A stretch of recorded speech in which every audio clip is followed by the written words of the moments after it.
পৃথিবীর অন্যতম ক্ষমতাধর ব্যক্তি রাশিয়ার প্রেসিডেন্ট ভ্লাদিমির পুতিন। রাজনীতি ও কূটনীতিতে তার প্রভাব বিস্তৃত সারা বিশ্বে। কিন্তু রাজনৈতিক জীবনের বাইরে পুতিনের ব্যক্তিজীবন নিয়ে মানুষের কৌতূহল তীব্র। কবি সাহিত্যিকেরা বলেন, মানুষ বারবার প্রেমে পড়ে। পৃথিবীর অন্যতম ক্ষমতাশালী এই নেতাও তার ব্যতিক্রম নন।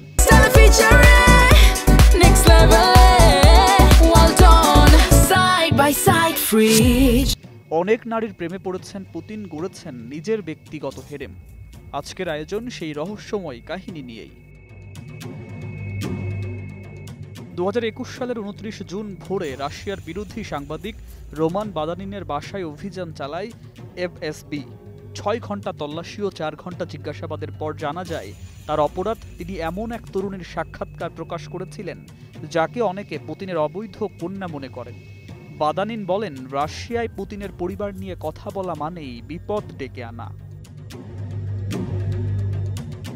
বাদানিনের সহকর্মী মিখাইল রুবিন পুতিনকে নিয়ে লেখেন the tsar himself, how Vladimir Putin deceived us all. বইটিতে পুতিনের গোপন প্রেমজীবন ও ক্ষমতার ছায়ায় লুকানো বহু নারীর গল্প উঠে এসেছে। 1991 সালে সাবেক কেজিবি গোয়েন্দা পুতিন রাজনীতিতে প্রবেশ করেন।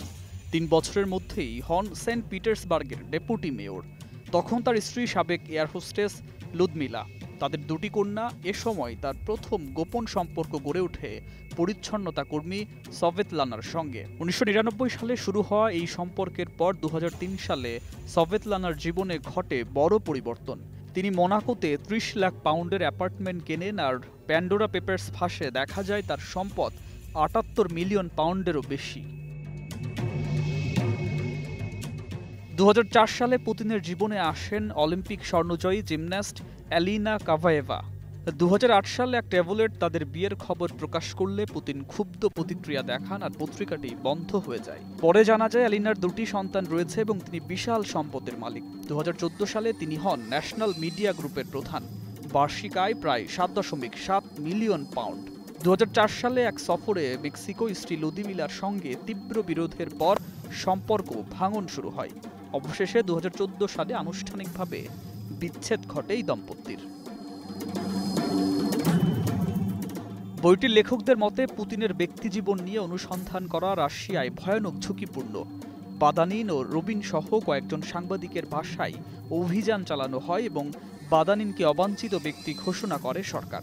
তার ভাষায়, জানতাম দেশে ফিরলে জেলে যেতে হবে, তাই পরিবার নিয়ে দেশ ছাড়তে হয়। এইভাবেই বইটি উন্মোচন করেছে এক ক্ষমতাশালী রাষ্ট্রনেতার অন্তরালের প্রেম, রহস্য আর ভয়ঙ্কর গোপন জীবন নিয়ে, যা আজও রাশিয়ায় নিষিদ্ধ সত্যের মতো। সুকান্ত সরকার, 21 টেলিভিশন।